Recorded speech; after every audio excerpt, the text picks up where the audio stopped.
مامۆستا ئەم مزگەوتە دوو مامۆستایینی هەیە بەڵامی خوێنووی هەیە چیتان کردووە بۆمە چارەسەری نییە ئاو بە تەعمیرە ئیلا ئەبێت لە بناغەوە ئەم مزگەوتە تێکچێ و سەر لە نوێ بکرێتەوە. من لە مزگەوتێکم لە ناو چەقی شاری سلێمانیە، بەڵام مزگەوتێکی پەراوێزخرا و کە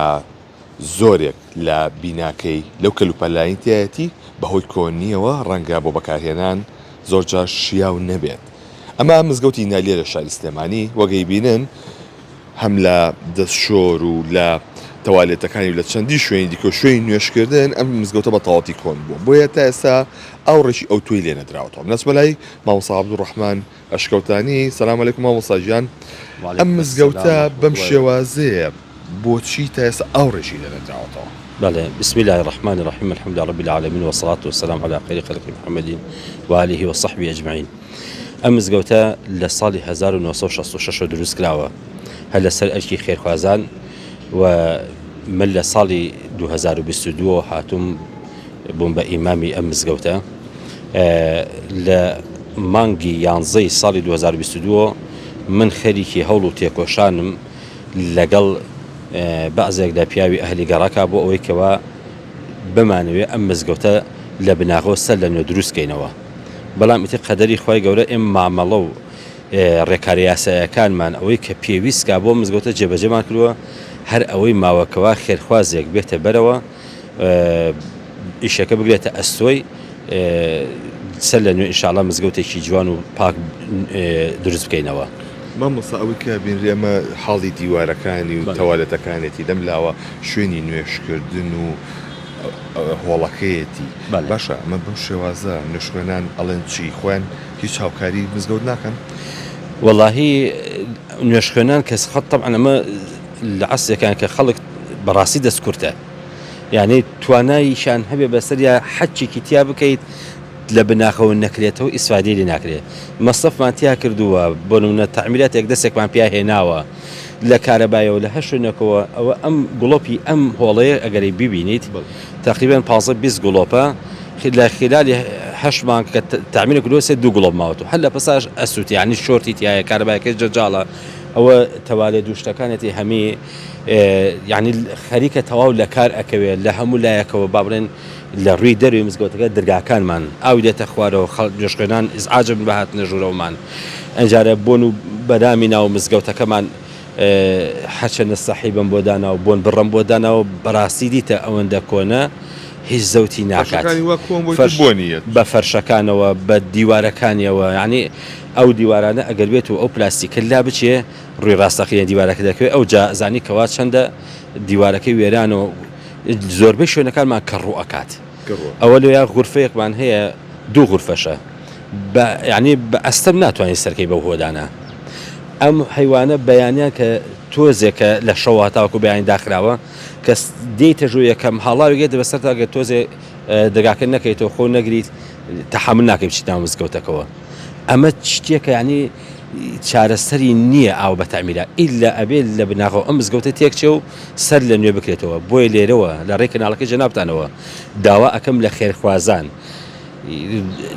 دەستێکی هیممە درێژ بکەن بۆ ئەو مزگەوتەمان خوای گەورە ئێکا بە کەشتی نەجاتان ئینشاءالله و ئەبێتە دەلیلی ئیمانداری ئەو کەسێکەوە خەریکی مزگەوتە بێ کە خوای تەعالا فەرمێ ئینەما یەعمۇر مەساجد الله من آمن بالله واليوم الآخر. کێن؟ ئەو کەسانەی کە ئیمانیان هەیە بەخوا بە ڕۆژی دوای مزگەوت ئەکەنەوە تەعمیری ئەکەنەوە دروستی ئەکەنەوە، یعنی ئیمانی خۆتان بسەلمێن ئینشاءالله سەرمایەداران و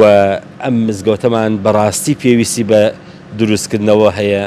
لە بناخەوە تێکی بێن هەموو ڕێکارەکانی یاساییمان تەواو بۆ نەخشەشمان بۆ دروست کردەوە بەس خێرەومەنێکی ماوە بێتە بەرەو بڵێ من ئەیکەم. باشە مامۆستا ئێرە شوێنێکە زۆر قەرەباڵقی دەسەر کە دەکرێتە ناو گەڕەشی عەقاریەوە کە دوکان بازاڕێکی زۆریشی دەسەرە. کرێی ئەم دوکانانە ناگەڕێتەوە مزگەوتەکە؟ نەخێر، هیچ کرێیەکی ئەم دوکانانە هەتا 250 ناریتەوە کە چەنە بێبایەخە ناگەڕێتەوە بۆ مزگەوتەکە. هەمی ئەچێتەوە بۆ ئەوقاف و بۆ خەزانەی گشتی. ئەوقاف مەسرفێ ناکە بۆتان؟ ئەوقاف نەخێر هیچ مەسرفێکی ناکە. ئەوش لەم دواییانە ئەو سنووقی خێرانە هەمی ساڵێک ساڵ و نوێ کەمی دامناوە ئەو کۆمەڵە مەسرفەی کەوا ئەیکەم لە مزگەوتە لەسەر سنووقانە کردومە تەنکی سەربانوش لەم دوایە بۆ داناوە بۆیلەرم لە دوایە بۆ دروست داناوە یعنی حەچەندی ئیشی تێ ئەەکەی دروست نابێ بەڕاستی ئەم هاوینە کە تێپەڕی 2 ڕۆژدارێ 3 ڕۆژدارێ تەنکەری ئەومانەکرد ینی بەهۆی ئەو سنوخانەوە بە ئەهینا وەکو ئەو قاف بیاوێ پارە خاتە مزگەوتەوەیان ئیش لە مزگەوتاکە لە هیچ شوێنەکان نەیکردووە مامۆسا ئەم مزگەوتە دوو مامۆسا ئەینی هەیە بەڵامی خانووی هەیە چیتان کردووە بۆمە واللهی حەچون بێت لە خانوویەکە خۆمان گونجانووە تەنها یە خانوویە مزگەوتە ئینشاءالله ئەگەر سەر لە نوێ بکرێتەوە ئەو کاتێمە توانین هەرچەنە زەویە کەشمان بچوک بێت ئەتوانین بە دوونهۆمی بکەینەوە و کاتە هەردووکمان جێمانە بێتەوە بە تەبیعی ئەمە تا چەندێک ئەستەنگی بۆ ئێوە دروستەوە تا چەندێک ئێوەی تەزیق کردووە واللهی حتمما ناڕەحەتە یعنی ئەو شوێنێکە خانوویەکە